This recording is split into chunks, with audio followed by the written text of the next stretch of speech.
Welcome to Monday's edition of Big Blue Kickoff Live here on Giants.com as well as the mobile app. He's Paul Dottino. I'm Lance Meadow with you for the next 60 minutes as the Giants were victorious in Landover. 31-19 over the Commanders. They snapped a 3-game skid as well as a 5-game road skid. So we'll get into the ins and outs of that contest and now a quick turnaround as they get ready for the New England Patriots before they have their Week 13 bye. Multiple ways you can interact with us here on the program. You give us a ring, 201-939-4513. You can also hit us up on Twitter, hashtag GiantsChat. Of course, you can follow and interact with the two of us directly at Lance Meadow, one word, last name, M-E-D-O-W. He is at Giants WFAN. And Big Blue Kickoff Live is presented by Cadillac, the official luxury vehicle of the New York Football Giants. As a reminder, you can find the archive of this show and our entire podcast network on the Giants mobile app, podcast platforms everywhere, and at giants.com/podcast. So, to me, the biggest difference, Paul, between the Cowboys game and the Commanders game, and there was a lot, but there's one thing. How about the opponent first of all? Well, but I was looking beyond that, and I was getting into more of the fine details. That's kind of a big thing to overlook. Well, yeah, but there was also things that didn't happen against Dallas that, at least early on in the game, completely changed things. And that was the fact that the Giants did take the ball away. They did make stops. Mm-hmm. They didn't do anything with it, though, especially when scored they had, on 3 of the 6 takeaways.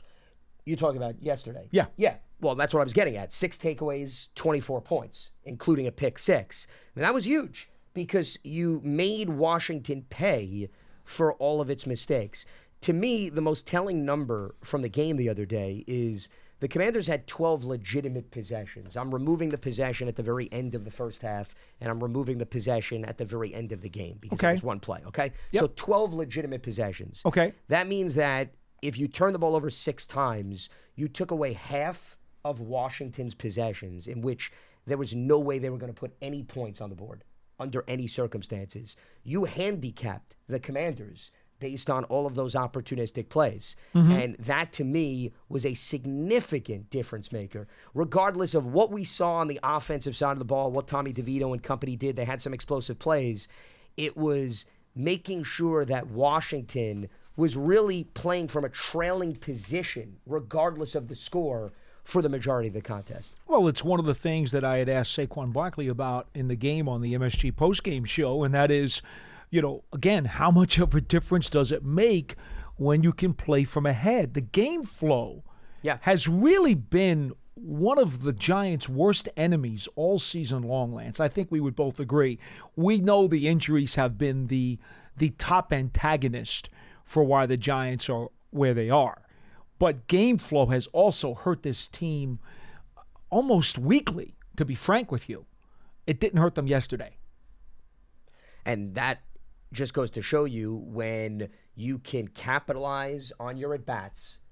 We're not sitting here, Paul, on the day after a game talking about, because this is the other thing that's amazing about the outcome of this game.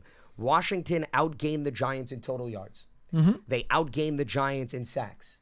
They outgained the Giants in first downs. They outgained the Giants in rushing yards. They had nearly 10 more minutes in time of possession. Paul, if I just randomly told you all of those factors, you didn't watch a down of this game. Mm-hmm. It doesn't even have to involve the Giants and Commanders. Would you think the team that was on the wrong end of all of those numbers would have won the game? Yeah. Well, how about if you said that Washington would have 9 sacks? Sure. Okay, we'll throw that in too. Yes. Well, by the way, it was only the first time in Giants history that their quarterback was sacked 9 times and they actually still won the game. So there's another rare feat. But that's why the takeaways were so big. Well, yeah. Because you canceled out all of your other shortcomings within that contest.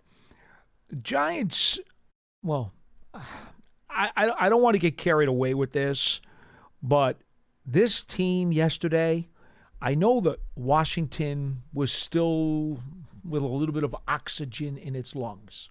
They came into the game yesterday with 4 wins. Oh, mathematically. And mathematically in a much better position than the Giants. Absolutely. So one would think that they had more to play for. I didn't see that on the bench yesterday. When those guys were out there warming up, and then when that game started, I will tell you, even though the Giants had, 2 kind of paltry offensive possessions before they scored a touchdown on their 3rd possession of the game to make it 7-0, I will tell you flat out the Giants looked like they were the team that had something to lose yesterday and not the Washington Commanders. And I was so impressed by the energy, the emotion, the enthusiasm that everybody on that sideline was showing yesterday. Again, I've said this numerous times in the last week or so. I'm going to say it again. You may hear me say it before the season's over another time. This whole tank stuff is garbage. Of course, yeah. It is garbage. This team yesterday, from the very get-go, desperately wanted to win this game. Saquon Barkley, after his first touchdown, you remember the passing route? Yeah. The wheel route he ran? Yeah. He comes back to the bench, and he's going up not just to his own players to congratulate them for being able to get a touchdown drive. He's going up to the defense, and he's on the bench. He's hitting guys. Yeah, let's go. That's the kind of juice that the Giants had on the sideline yesterday. This was not a team that in any way resembled one whose season had slipped away. This was a team that desperately was playing this game as if it was for first place in the division. That's the kind of emotion, mentality, and spirit that this team had on the sidelines. And I will say to anybody who uses that four-letter dirty word tank, you can go take that to the moon, because that's not the case here. Good luck getting to the moon. Yeah. Yeah, well, fine. Well, that's some place to take it. I'm just saying. I'll buy all the places to take it. I'll buy them a one-way ticket. On a spaceship? To the moon. They're more than welcome. I didn't know you can make it rain. They're so much more than welcome yeah. to jump on that rocket ship and get out of here. Okay. Because that's not flying with this team whatsoever. Well, I didn't have to even watch yesterday's game to make that case. I mean, you and I have had multiple conversations. The whole tanking narrative is a convenient narrative when fans are rooting for a higher draft pick. That's it. So deep down inside, it's in their ignorant is what it is. They want the team to lose, but that doesn't mean that the team itself is in line with their thinking. So I wasn't concerned about this team not coming out and playing hard or guys being motivated, because it's a young team. There's a lot of guys that have their entire careers ahead of them. And I would slightly dispute the fact I didn't think Washington lost this game because they didn't have energy. I mean, for example, when you had the hit by McKinney on Sam Howell's teammates went after the Giants players. I mean, that's a sign they were just as engaged to me in that game they didn't like their quarterback hitting the ground on a goal line play, which I was right there. Okay, I was right there when it happened. Nobody on the field understood that Howell had actually broken the plane, and he himself didn't realize he continued because he went to the corner to try to curl his way into the end zone to make it more emphatic. So the Giants are not going to stop play. They had to do what they had to do. I mean, if you pull up, not knowing exactly if that play was blown dead or not, then you're a fool. Yeah, and the ref didn't come in to sort of break things up. But I'm not disputing whether or not it was a dirty play. I'm just saying Washington went after McKinney, and that's a sign that they were still very much engaged. Well, when they saw their quarterback go down, they got uppity. That's my point. But yeah. I would say the entire afternoon that Giants bench was abuzz. And it was great to see, and it was great to feel, and it was sweet to see them rewarded for it. Well, I've been saying this all season long. Takeaways are great, Paul. It's all about what you do for them. It's all about what you do with them. I've been saying that nonstop. I've been saying that in previous seasons too. And here was a game where the takeaways, there was rewards for them. You actually translated it into scoring opportunities. And when you do that, now you're not allowing a team to make up for the mishaps. Now, with that being said, this game was still too close for comfort, okay? Because Sam Howell and Washington's on the field with an opportunity to get a go-ahead touchdown and potentially win the game, and Isaiah Simmons gets the pick six. Back to your statement earlier, it was 3 touchdowns on the 6 takeaways. Yep. They also added a field goal, which is how you got to your 24 points. You want to be able to convert touchdowns on all of those suckers. Sure. Isaiah Simmons made a terrific athletic play on a ball that was probably, I don't know if it was actually tipped or his arm was just impeded at the time he threw the ball, but it was like a wounded duck. And Simmons made a very athletic play. And then he told me in the locker room afterwards he cramped up on the return. He was worried about making it all the way to the end zone. Well, guys like that are not necessarily returning it all the time. It's understandable. 54 yards, man. It was cool. And that was a great way to end it. I actually thought that Trey Hawkins' interception was legal because I thought the receiver had run into him. I did not like that pass interference call. I thought it was illegal contact is what the call was. Yeah, I thought it was the wrong call because the receiver, in my opinion, initiated the contact and drew it. Now, you'll see that flag thrown a lot in this league. Oh, to me, that's a because no-brainer. It's hard for the officials to figure that out. Sure. But it was an unfortunate call because that could have ended it right there. In fact, it would have because Hawkins had the pick. Now, that would have eliminated Simmons' pick 6, and I'm sure Isaiah's happy that he got a chance to run it back. For the second time in his career, the first one coming with Arizona. Yes. The other thing that I think about that Hawkins play, though, Paul, is whether or not you want to make the argument the receiver initiated the contact, Hawkins grabs him. And I think once the hands are on the guy, that is going to indicate from an optic standpoint to the official, I'm going to throw a flag. I think Hawkins was trying to prevent himself from getting knocked over. It's possible. I mean, you'd have to speak that's to the him. way I did talk to him afterwards. Did he say that? He said to me, he goes, the receiver ran into me. He goes, I was trying to keep my balance. Now, you know.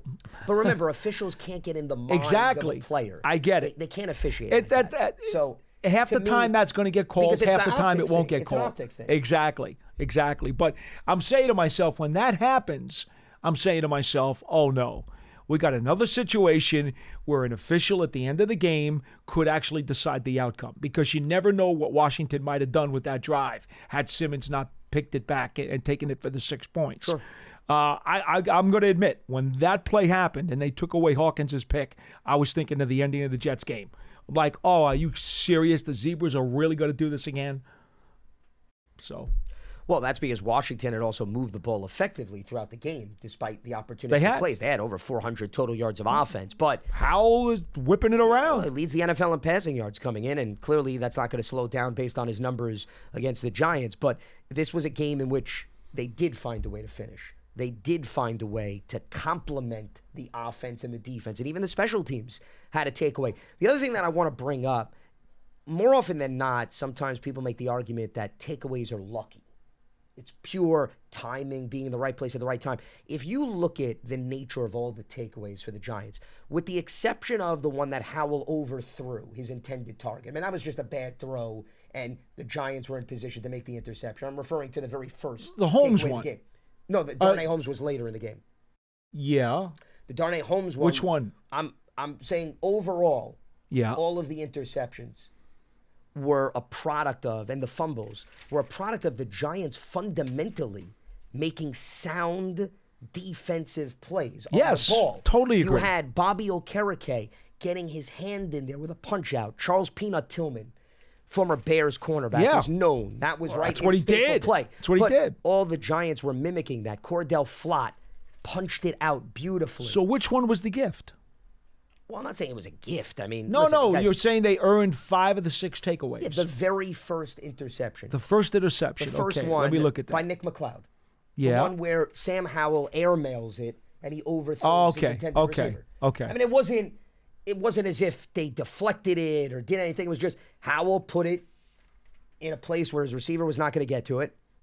De'Ami Brown and Nick McLeod made a play on the ball. Yeah. But everything else, the other 5, that's fair. My point was, that's fair. Was a product of either them knocking the ball out or on the Darnay Holmes interception and even the Isaiah Simmons play, they got pressure on Howell, Dexter Lawrence, Azeez Ojulari. Yes. They impacted the nature of the throw because if you go back, he threw like a floater, Sam Howell, which gave the defensive back a year and a Sunday to get to the ball, which is fine. Well, but what I'm saying is, let's give credit to the guys up front for helping out the guys on the back end to create the takeaway. That's my point. like very much where you're going with this because it offends me when a team has, let's say, in this particular case, Washington had 6 turnovers. Which is offensive. insane. Okay. Yeah.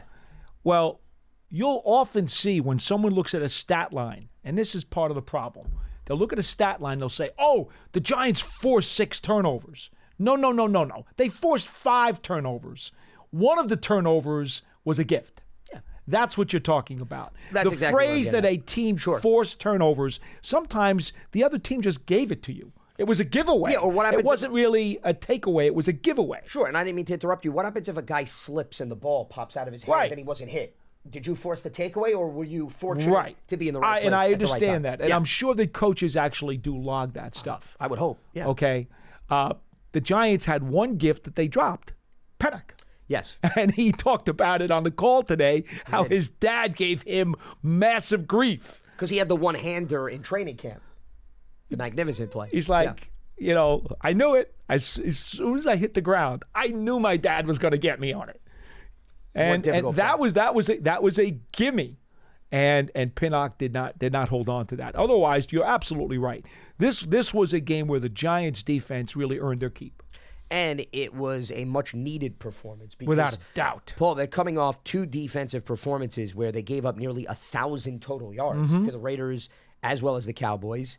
And you can understand how defeated I'm sure that unit feels. They had no sacks in the last 2 games. They got 4. They got some quarterback hits. So all around, it was a true team effort. I mean, everybody had their stamp on this game, especially in terms of the opportunistic plays. Now the question is, and I know we're going to spend the remainder of the week going up against the New England Patriots and previewing, but I just want to throw this out.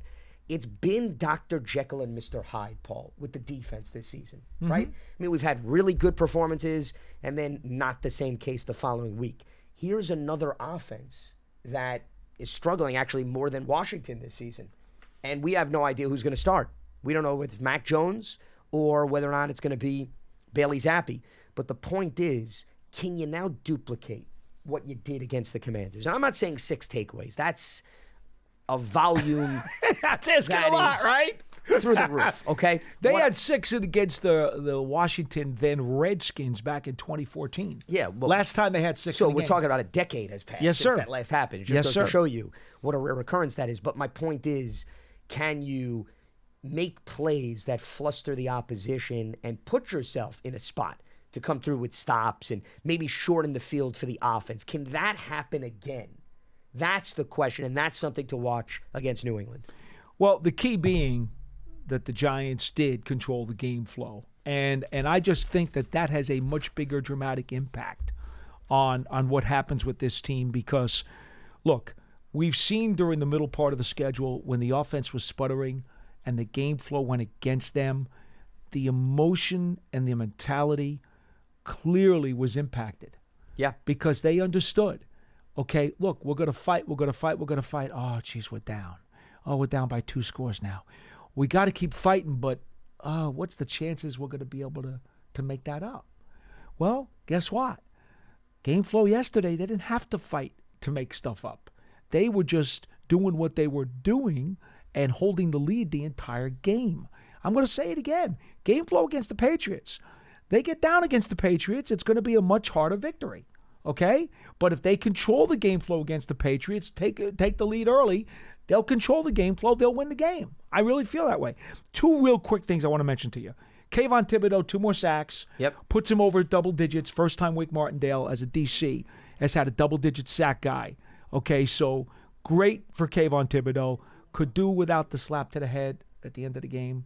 And that's a Penalty textbook roughing the passer call, by the way. unnecessary. Yeah, but I mean, if anybody wants to debate that, I would Oh, you argue can't. That's a textbook call. It's just You don't have to like it, but based on the rule book, that is accurate. that's brain lock right there. You can't do that. Yeah. Obviously can't do that. So, but still, props to Thibodeau. The other item I wanted to mention, and Tommy DeVito's a great story. Everybody loves the fact that he threw 3 touchdown passes. He played from ahead. He didn't turn the ball over, which is awesome. Despite being sacked 9 times, by the way, which is I'm quite going to tell you impressive. this, and I just want to use this as a teaching point because every coach will do this even after victories. Tommy DeVito has to know when to get rid of the ball. To me, it is the biggest hurdle that he has before he takes his game to another level. I think of the 9 sacks that the Giants gave up yesterday, and I reviewed the tape this morning. I'm going to have to do it again because it was too easy for me to charge him with more than half of the sacks because he did not get rid of the ball. And Brian Dable indicated that after the game, too. How many of the 9? Man, I could make a strong case for 6 out of the 9, to be honest with you. They were blitzing a little bit too, the Commanders, which I think contributed to I get whether or it. not he wanted to get rid of the ball quickly. He didn't I have much get of a it. shot. A young quarterback will often have 2 very significant warts to overcome. One, he gets happy feet and then chucks the ball into harm's way far too often. We've seen that many times. We've seen that with veterans this season too, by the way. Okay. The second, if it's not that, it's exactly the opposite. I'm so focused on not turning it over. I'm not going to throw an interception. I'm not going to throw an interception. I'm not going to throw an interception. And he holds the ball too long. And he winds up giving up a sack. Or as Carl Banks said to me, would you rather turn it over or get sacked? But remember, on the sacks, it's not like he fumbled. He held on to the ball, didn't turn it over once. I'll take the 9 sacks and no turnovers. So I get it. That's the least of the 2 evils, but he's going to have to know when to get rid of that ball quicker as he develops more. And again, this is a guy who's only played, 2.5 games in the National Football League. So I'm not being critical of him. It's simply a learning tool that he's going to have to try to implement. Well, and you wonder, okay, well then how did they overcome the 9 sacks? And we talked about the takeaways, shortening the field, but the other Some thing, big plays. Yeah, that's what I wanted to get to. They had explosive plays. They had 7 explosive plays of 20-plus yards between the run and the pass, 5 through the air, 2 on the ground.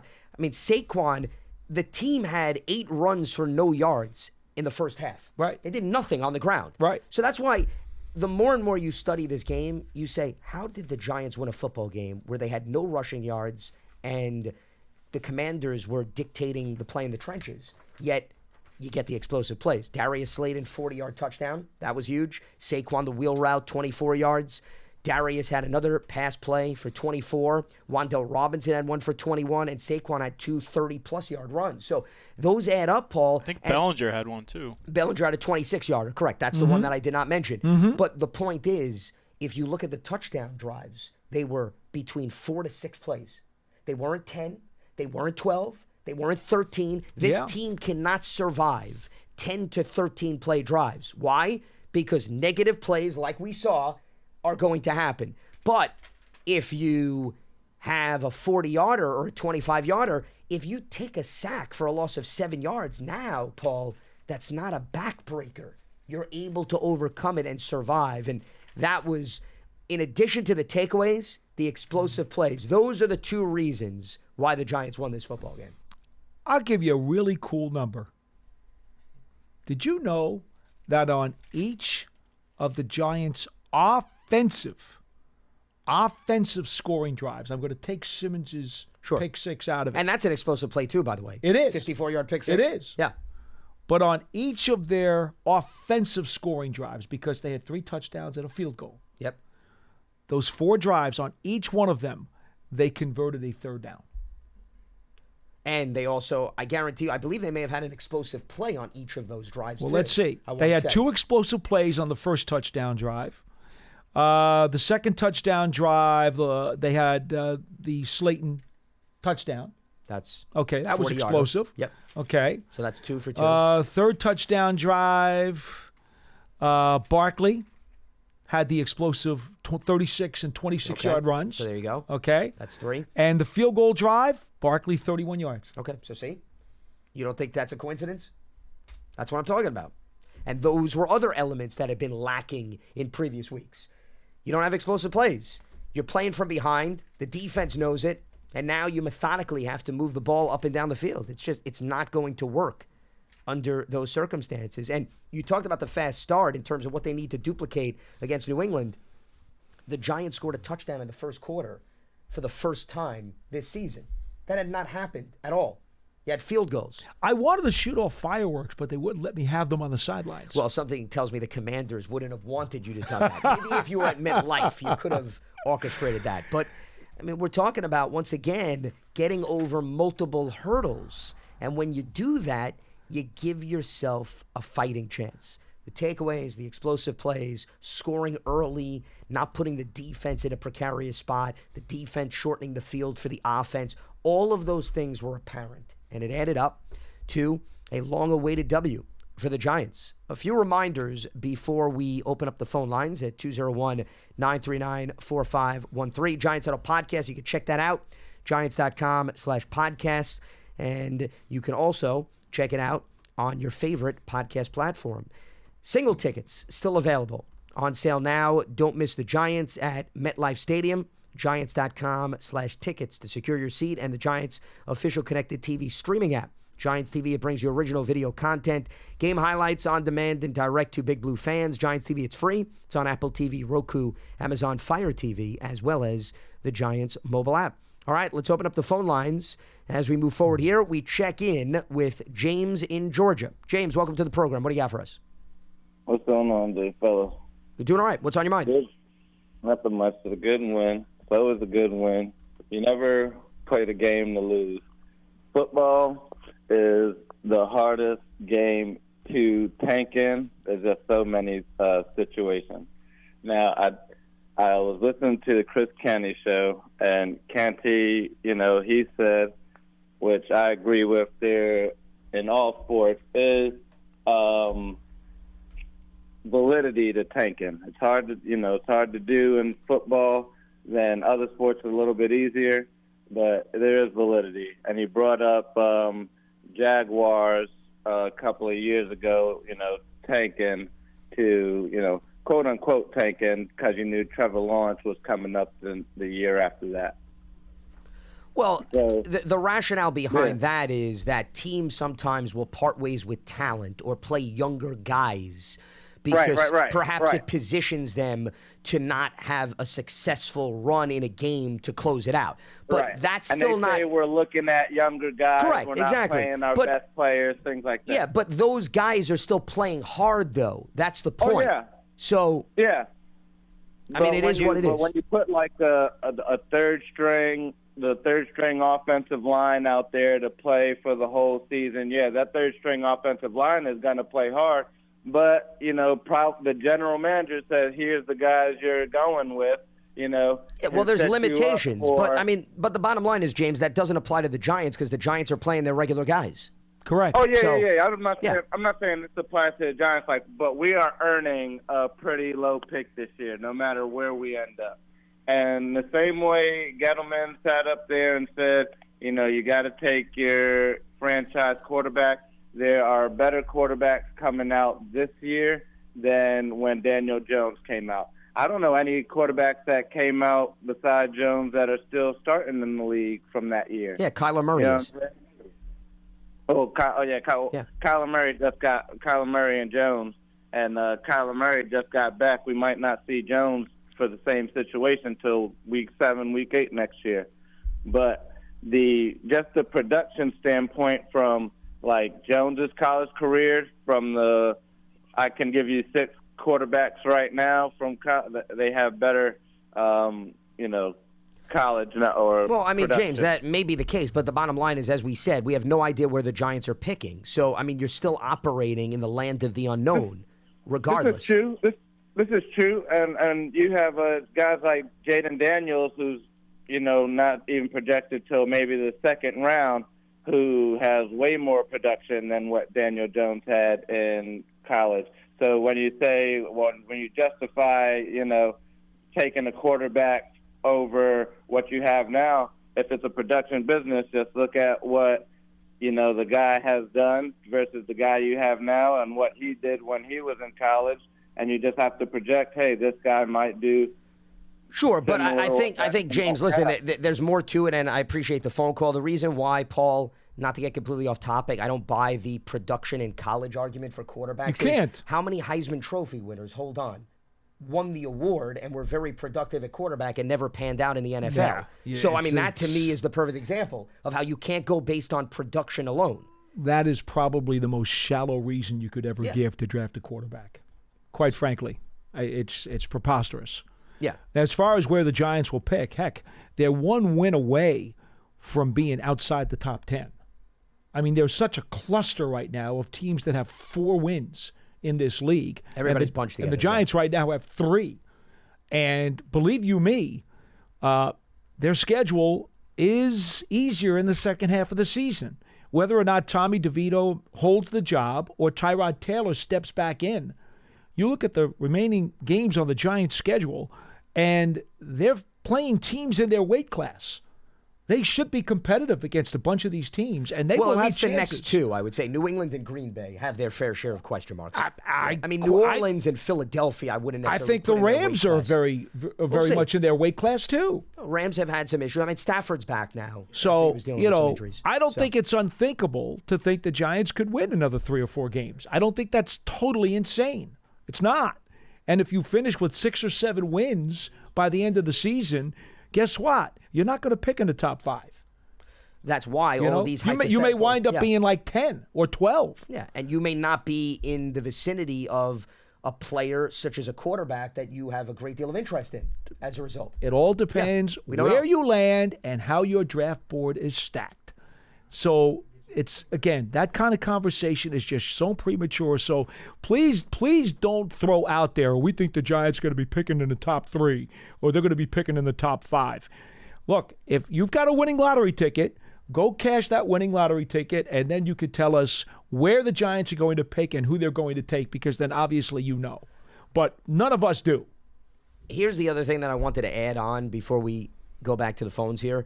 With respect to the last caller's point about the depth of this quarterback class may be better than 2019, and I haven't necessarily started to delve into my full analysis of the draft class, but even if we operate that there's some validity behind that, who's to say that every organization, including the Giants, Paul, see the depth the same way? Right. For example, the Giants on their board, when they analyze the quarterbacks, they may say, we like 2 guys. There may be, the pundits may say there's 4 or 5 that have the potential to go in the first round and be starters for X amount of years. But through the Giants' lens, they only like 2 of the guys. So then is your argument as a fan, well, take the 3rd guy, even though there's no love fest in the draft room. How does that make any sense? It doesn't. So that's the other reason why. It's criminal if you force a quarterback higher than what you believe him to be. Yeah. So now, I will say this, okay? None of us necessarily thought that Daniel Jones was going to go at that point. But when you have intel that says he will get taken if we wait, well, now you have to do it. So that would be the only acceptable reason to take a quarterback a little bit higher on the board than maybe what you have. If you're pretty well sure that, okay, that's the only other guy we like him. He may not be our favorite guy, but we really like him. And then after that, there's a huge cavern. Well, now, you know what? It doesn't matter about draft slot, because you say to yourself, hey, that guy meets our standard. He's good enough to do what we expect him to do, and the rest of the guys aren't. Yeah, but now you have to take him. Well, but remember, you're classifying the guy that you're talking about as you like him. You have to. You have to. That's my point. You have to have good grades on him, or you can't even think about drafting him. Correct. Now, once I have not studied any. I've watched some college football, obviously, but I have not studied anyone for draft purposes yet. All right, I don't do that until after at the very end of the season when bowl games are going and stuff. I've been told that there are 5 potential first-round draft choice quarterbacks in this draft. We all know who the top 2 are. Most people seem to think that after Williams and May, there is a drop, and then there are 3 other guys who will be somewhere in the rest of the first round. That seems to be the feeling. Well, guess what? If your team doesn't share that opinion, they're going to have a very different approach to the draft. Right? And that is going to fluctuate from team to team. What if, and I guarantee you this, there are teams that think Williams is the best quarterback in this draft, and I also guarantee you there are teams that don't. Yeah. I guarantee that. I mean, do we really need to bring up the names? Josh Rosen? You know? I was actually going to go to the 2018 class. Do we really need Sam Darnold? Do we really need to start talking about these guys? Which also goes to show you, you may feel good about a guy. They're all not going to pan out. It's impossible. When was the last time, other than Eli, Phillip Rivers, and Ben Roethlisberger, Paul, when 3 guys that were taken high all worked out for their respective teams? It doesn't happen very often. So you also need to take that into consideration. Now, if you love a guy, you can't think about, well, it's unlikely 2 guys went before us, so the third guy's not going to work out. No. That's not rationale. But 2018, you had Baker, Sam Darnold, Josh Allen, Josh Rosen, Lamar Jackson. He went later. All those guys were taken in the first round. Lamar and Josh Allen are the only 2 guys still on their current teams. Lamar was the outlier there. Yeah. There were some people who thought he might sneak into the bottom of the first round. Sure. But for the most part, the conversations that everybody had, there's got to be 4 top blue chip quarterbacks in this draft. I was a Josh Allen guy all the way and did not like the other 3. But most people would tell you it was probably 20, 20, 20, and 40. You know, Baker was the guy who seemed to have, I think, the most pop. I think most people thought he was the best out of the 4. And then the other guys were kind of clustered together. I was always a Josh Allen guy. Jackson never entered the conversation for me because he was always that number 5. He was the outlier who was supposed to be way down at the other end. And by the way, how many postseason games has Lamar Jackson directed his team to victory in?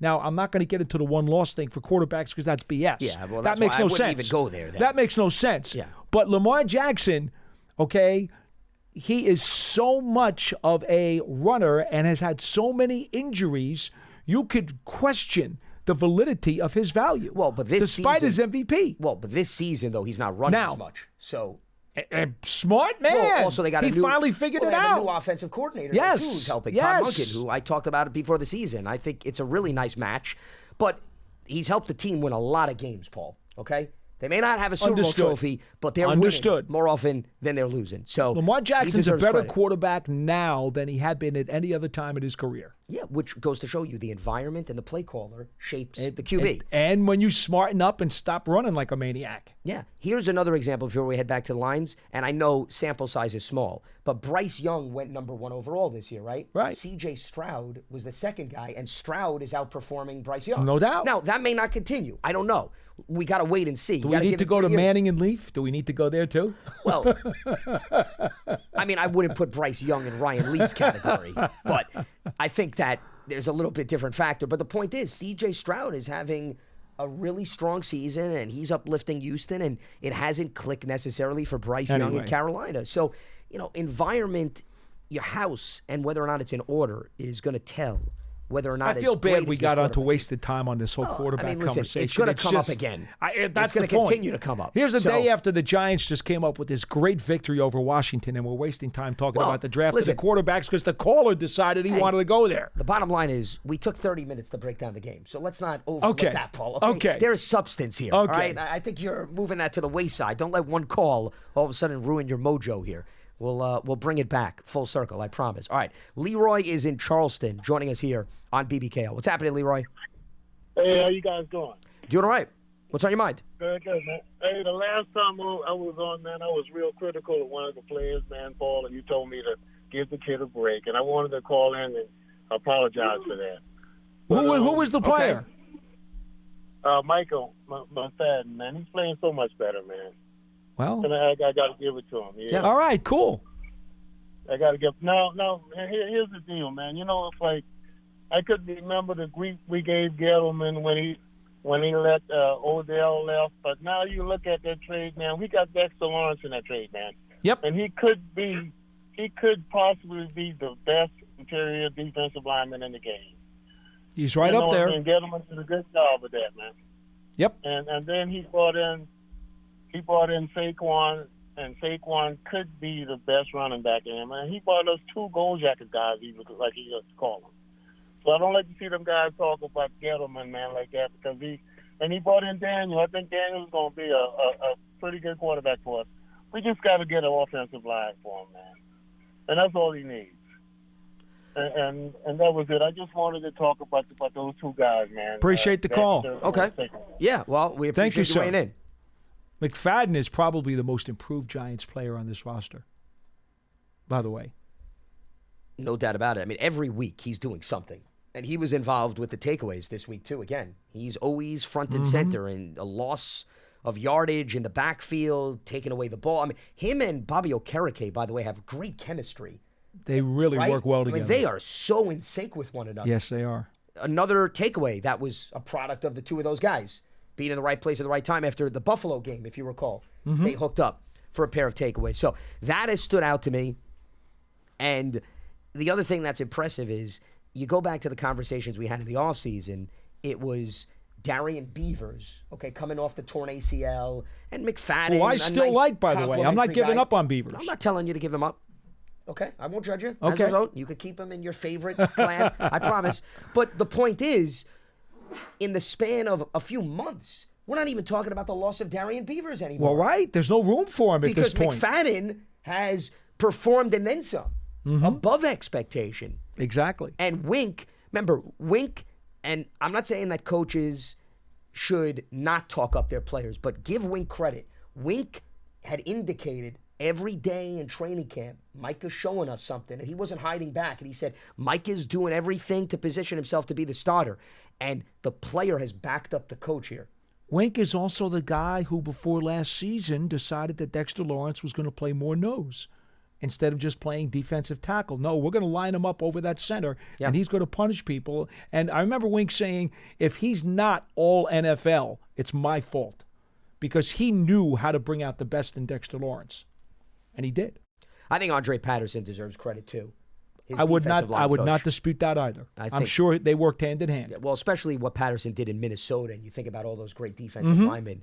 I don't think that's a coincidence either. All right, let's head back to the phone lines, and we check in with Garrison in Mississippi. Garrison, welcome aboard. What do you got for us? What's up, Lance? What's up, Paul? Hi. I haven't called in. Hey, haven't called in since the draft. I've been listening to everything y'all been doing. Y'all been doing a good job, and I appreciate it. I just wanted to talk about the defense and some points. I know Washington was like a middle-of-the-pack rushing defense. They had wasn't like a 6.2 rushing average. They gave up 5.5 yards a carry last year, which was a terrible number. But again, Wink Martindale does not prioritize that number when he constructs his game plan. That is not one of his highly sought after stats. Okay, because I know they're not that top. They're a top passing team, but not much of a rushing. I was trying to see who was mostly the run stoppers, next to Dexter Lawrence. Well, it's Okereke. Who was playing the most snaps? Okereke, as of last week, going into this week, Bobby Okereke had more run play tackles than anybody in the National Football League. So there's your answer. Well, but Garrison, just for clarification, I'm a little confused. Are you talking about the Giants defending? I'm talking about the front. No, but are you talking about the Giants defending the Washington? Run. Okay, I thought we were talking about the opposite. That's why I was confused. Well, here's the thing with Washington. Okay, with Washington's run game, keep in mind what they've been doing the last few weeks is Brian Robinson, who's their top back, and Antonio Gibson did not play. The power back. He was out due to injury, but they're using Robinson as a receiver. And you saw that yesterday. He had 7 catches for 58 yards. So a big part of Washington's run game is not the conventional run game. It's what they do to get their backs out in open space. So that's what you have to be aware of when you play Washington, maybe more so than any other team, because they utilize him so much in the passing attack. To your question, Bobby Okereke has 43 tackles this year, total tackles against a running play. That is number 1 in the league. Zaire Franklin has a 39. He is in second place, 4 behind Okereke. Just for your own information. Colts, isn't he? Who's that? Yeah, Franklin's with the Colts. That's correct. Yes. Okay, that's what I thought. Yes. Where Okereke came from. That's right. They were teammates. Yeah. Because the defense did good this with turnovers, 6. That was one thing that caught my eye was the rushing attack. One question, I'll take it off air and let y'all get the other calls. I just had a thought. What's y'all's opinion? 4 names are coming to me that are on 1-year deals. Do you think they did enough to be on this team for next year? Xavier McKinney, Isaiah Simmons, Boogie Basham, and Sterling Shepard. Because I'm pretty sure we're going to get Saquon Barkley back. But those are 4 throughout this season. Do y'all think they will be on the team next year? And I appreciate y'all. Y'all have a good day. All right, Garrison. Appreciate the phone call. Thanks for giving us a ring. So he named 4 players, and a few of them are on expiring contracts. I think that's what he was referencing, like McKinney, who was on his rookie deal. I think all 4 of them are. Yeah. No, but what I'm saying is he worded one-year contracts. To me, it was more of, yeah. McKinney didn't sign a one-year deal. Right. He was on his rookie Right. contract, All which four is of them expiring. could be free agents at the end of the year. That's the right. point. Yeah, correct. I mean, I happen to agree with him, by the way. Barkley, I think, will be back. Let's just say that, aside from the 4 guys he named. I agree. I think Barkley will be back. I think Isaiah Simmons has probably the best chance of the other 4 of returning. But to be honest, there are still, another month and a half, 2 months to go in the season. And let's just see how those guys get utilized and what kind of production they have. Basham has not had a lot of snaps. Shepard has not had a lot of snaps. Simmons has been getting more. Yeah. And he's been doing something with them. And I know they really, really like his abilities. And I think with a fresh off season to learn the system, I think he'll have a bigger part on this team next year. I'll go out on a limb and say I think there's a better chance Simmons returns of the 4 guys he named. Well, based on usage, I think that makes sense. Also, if you just look at it from the financial lens, too, which obviously plays a role, I think McKinney has the potential to earn the most out on the open market, meaning competition-wise. And I suspect, much like when Landon Collins took a free agent deal from Washington, all it takes is one person out there to offer you a big number, and then you're gone. Then I'd put Simmons second on the list. In terms of finances, would you agree? Mm-hmm. And then, I mean, you could pick Boogie versus Sterling Shepard. Right. And listen, if they like Boogie as a complimentary guy, it's not unheard of to bring him back because it's not like you got to break open the piggy bank to bring a player like that back. Remember, he was a late ad to begin with. Right before the season started. So I don't think that would be a stunning development. I just think that with Belton and with Pinnock here, the Giants probably think that they've got 2 economically friendly safeties that they won't necessarily have to chase McKinney's numbers. Possible. And I think somebody out there is going to throw a big number at him. So I don't want to disparage McKinney as a player or as one of the co-captains on this team. Heck, I'm glad he's here. But you know what? You can't control the other team's offers. And I think someone will probably knock his socks off. Well, he's a versatile player, so he's not your typical safety. However, with that being said, and this is why I'm going to be interested, last year's safety market, Paul, did not turn out No, it as was expected. lower. It was lower than many people thought. Jordan Poyer of the Buffalo Bills did not get the money he had hoped. Julian Love, of course, ending up with Seattle. Does that market repeat itself? Perhaps. But once again, I think McKinney's skill set a little bit different than some of those other guys I mentioned. Mm-hmm. And that means that all it takes is one team, to your point, that they envision him in their scheme and they're willing to spend more in terms of the percentage of the cap. That's why money is going to play a role when the caller asks what's the likelihood of guys returning. You start with the money. And you have to way take down. that heavily into account. Yeah. You have to. But if you went by usage / versatility, it's possible Simmons becomes appealing to Wink because of what he's been able to tap into. That's where I'm going. I'm with you. The combination of the potential offer to McKinney from elsewhere and Simmons' athleticism under Wink's system, with those two things combined, I'm saying I think Simmons has the best chance to return. All right. Let's reopen up the phone lines as we move forward here. See you, Bob. On Monday's edition of Big Blue Kickoff Live. He was trying to be incognito. That's and you okay. gave him away. He was We can let the fans know he's crafty, here. though. No, I understand that, but he was doing such a good I'm job. having fun. But now he's going to Say have to hi. make an appearance. Say hi to There everybody. you go. Will you, Yeah. Bobby? Come on. Yeah. Say hi to everybody. There you go. Bye, everybody. Yes. In and out. Just like that. All right. Back to the conversation here on Big Blue Kickoff Live. Greg is in Atlanta joining us on the program. What's happening, Greg? Hey, how you doing, Paul, man? Hi. Doing all right. What's on your mind? It's been a while since I called, man. Just sitting back and looking at it, being very frustrated at what I'm seeing. I kind of feel, I haven't heard anyone say this, but I'm 50 years old, and it's like the worst football I've ever seen by my Giants since I was a kid, man. Like, this is got to be the worst. So I don't know if I'd go that far, but yeah. You weren't watching a couple of years Yeah, ago. I was gonna say, maybe Greg. your TV blew out. That's possible. I'm a true fan, and I've seen a lot, but just it's hard to stomach the 40 zip by the Cowboys in the beginning, and then just getting blown out. Like, that's something that we're not used to. Even in our bad years, it seemed like we were in game. We just wasn't getting routed so bad. But that's just my opinion. But I'm calling just for two reasons. One, the play of I'm starting to question the play of Daniel Jones in my head, because I know we have a bad offensive line, but I'm going back and looking at our games, and I'm starting to think to myself that I think Daniel Jones got happy feet, because it's too many times he's quick to try to escape the pocket. And as I seen Tyrod Taylor come in, he delivers some downfield throws with pressure by standing there knowing he's going to take the hit and deliver. And then they put DeVito in, and I'm seeing DeVito take 9 sacks. Don't turn the ball over, but at certain times in the game, he can deliver a ball downfield. And I'm starting to think it's only 2 conclusions I could draw from Daniel Jones, is that either he's not understanding the offense pre-snap, like where his one-on-one matchup should be, or he's getting happy feet and ready to escape the pocket before the play is even developed to its full potential.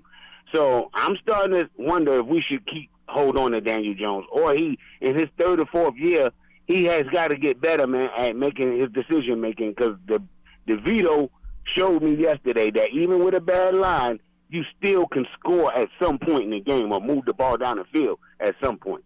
And the second thing, what's his name? Jonathan Casillas. Yeah. Him and Lance did a show last week on Thursday, I think, and I missed it, so I went back and watched it. And Casillas spoke to exactly what I called in last year about being frustrated, and there has to be a leader in the locker room. Somebody has to get mad at what's going on, because I just never seen us play so poorly. So I just think that, and it was debated with me that they, these guys make millions. They don't need a leader. They don't. So I'm just saying, I played sports, but I don't know built high level. After high school, I stopped. But even in high school, on some level, you got to get mad at what you see going on. And I think being vocal about it sometimes helps. And that's all I was trying to say. Having a vocal leader sometimes helps, because getting blown out, you should stop, pause, talk to your team like, yo, we all play professional sports. Are we going to let this happen? Like, we can't connect on a play? Like, it doesn't make sense. But I'm glad we won yesterday. I'll take your feedback off air. And, guys, I hope we can keep this rolling, at least to try to finish the season well. All right, Greg, appreciate the phone call. And I guess his last point is he's talking about what happened on the sideline in the Cowboys game and how guys were emotional. And Jonathan and I were talking about that and how it's an emotional game. They're human beings, and we had those conversations, Paul. So, yeah, it's not the crime of the century if guys are a little bit irritated. Not that they were fighting with one another and it was showcasing bad blood, but I have no problem with that. And I think anytime you're losing, you would expect guys to react like that, because if they were smiling ear to ear, it'd be even a bigger issue, and the fans would be even more critical. So I'm assuming he's basically echoing the sentiments of what Jonathan and I were discussing. As far as the Daniel Jones observation, there have been some plays, Paul, where, and Daniel's even admitted it himself, he's holding onto the ball, he runs towards the sideline. Remember the Cowboys game, the first one, and he threw it to Stephon Gilmore as opposed to just stepping out of play or throwing it away? He'd be the first one to admit that. But Daniel is also a bigger athletic threat, and this is where I would hesitate in making comparisons between him and Tommy DeVito until Tommy plays a lot more games. Let's just say for the first time this year, the Giants had the same offensive line for 2 weeks in a row. Yep. It also included their star left tackle, Andrew Thomas, and the lineup also included Saquon Barkley, who is, if not, quote, fully healthy, close to full health. Circumstances are completely different. 100%. I do, though, think it is a fair observation to say in today's NFL, though, there are a lot of quarterbacks that can't wait around for ideal offensive lines to come to fruition. It's true. Meaning you're going to have to go through a season where the O-line is not fully healthy. You're going to have to go through seasons where guys are in and out of the lineup. And the quarterbacks that can handle that better than others are the ones that hang around longer and stay with their current team. So I think that is a fair observation, because I guess what I'm getting at is the conversation every single year, Paul, and this is not a shot at Daniel Jones, but it can't be, okay, this is going to be the year where all five offensive linemen stay healthy. I know. So we're going to finally see what Daniel could do for 16, 17 games when the offensive line stays healthy, because that's not realistic. The poster child for that train of thought is Archie Manning. Anybody who knows anything about NFL history will tell you that Archie Manning was the best quarterback who never got a real chance, because no matter what happened to him, whether he was with the Vikings at the end of his career or when he was with the Saints for all those earlier seasons, everybody who knew anything about pro football knew that Archie Manning had an incredible skill set. And he also had a very, very high level of mobility, which allowed him to survive as long as he was, because this poor guy was getting pummeled. I mean, he was literally running a New York City marathon on every snap. That's how bad it was. And it has always been said by anyone who has any concept of National Football League history that Archie Manning was the best unprotected quarterback, or the best circumstantial quarterback that probably ever played. Had he had any sense of decency around him, this guy would have been multiple All-Pro. No, Archie's a great example, and there's plenty of other guys. I mean, if we go back to David Carr, Derek's brother, who was his rookie Giants, season ruined him. He's another guy, right? It was unfortunate. He did become a bit of a journeyman and hung around in the NFL, but it hurt him so much early in his career that it was hard to regroup and recover at that point. But right now the focus is Daniel Jones getting healthy, more so than anything else. He's got to go through the rehab process, has to have the surgery first, the swelling's got to go down, and then the Giants will assess the situation. But let's see what happens with Tommy DeVito. Let's see a bigger sample size before we start drawing comparisons to, okay, this quarterback operates like that way versus what Daniel did. It's so small at this point. If you're looking for something to grade or something to chew on and something that you want to be able to take from what happens during the rest of the season, we know Tommy DeVito is going to start this week against the Patriots. Yep.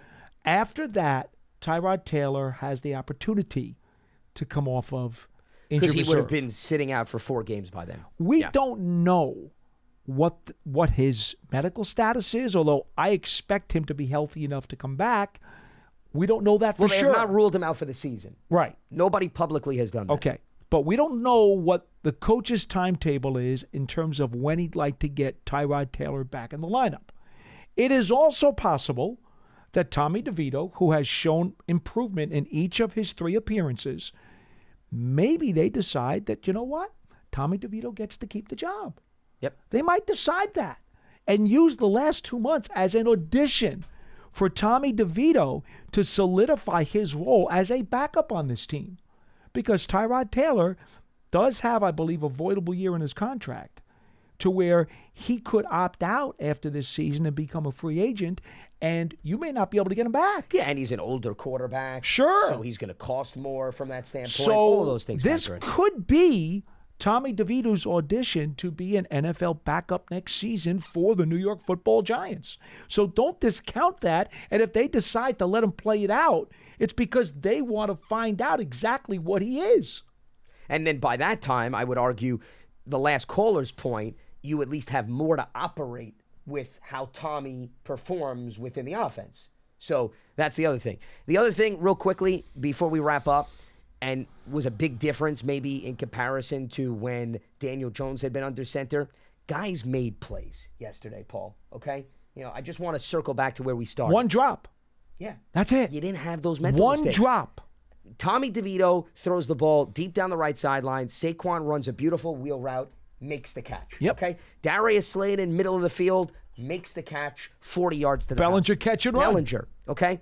Darius makes another catch for 24 yards. How about when early in the game, I believe it was the first series, Barkley skying down the right sideline to go make that beautiful grab and stay in bounds. They made plays for the guy. Which brings me to one other point that I wanted to mention. Saquon, the receiver. we saw more of that than we've seen in quite some time, Paul. We thought we would see it last year when they were running him like heck as a receiver during training camp. And then they did it again this year. And maybe, again, game flow has a lot to do with it. Barkley said it to me on the postgame show yesterday. Sure. He flat out said it. He goes, that the wheel route that they ran for the touchdown, he's like, we run that in training camp all the time. I keep asking them to let me go. I want to run the play. Yeah. Well, they finally ran it.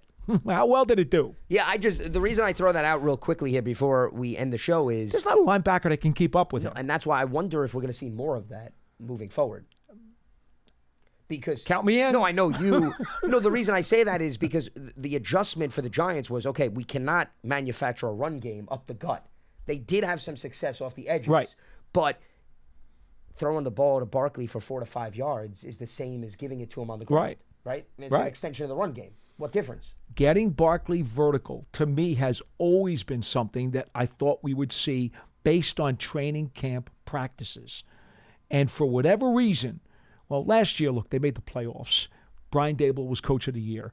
No one's being critical of how the Giants operated last season because they were a postseason team. Yep. But I will say there was stuff in that playbook that we never got to see last year. We thought we'd get to see it this year, and then the roof caved in. Well, that's more of a reason why it was nice to see the Giants get those different facets to be intertwined, and it added up to a 31-19 victory for Big Blue. We appreciate everybody tuning in, as that is going to wrap up Monday's edition of Big Blue Kickoff Live. Today's episode of BBKL is part of the Giants platforms everywhere and Giants.com/podcast. We'll be back up and running again on Tuesday, 12:30 p.m. Eastern. We'll have a show on Wednesday this week, no show on Thanksgiving, and then a show on Friday, just for everybody to plan accordingly, especially if you do want to catch up on the archives, like one of the previous callers mentioned. Even if you miss it live, you can still at least anticipate 4 shows this week as opposed to 5. And I'm sure we'll make up for it with something on the Giants Huddle podcast and 75 other features that we have on the team website. I promise you, you will not be cheated. With that being said, for Paul Dottino, I'm Lance Meadow. Stay locked to Giants.com for all the latest. We'll speak to you on Tuesday right here on Big Blue Kickoff Live. Have a good one.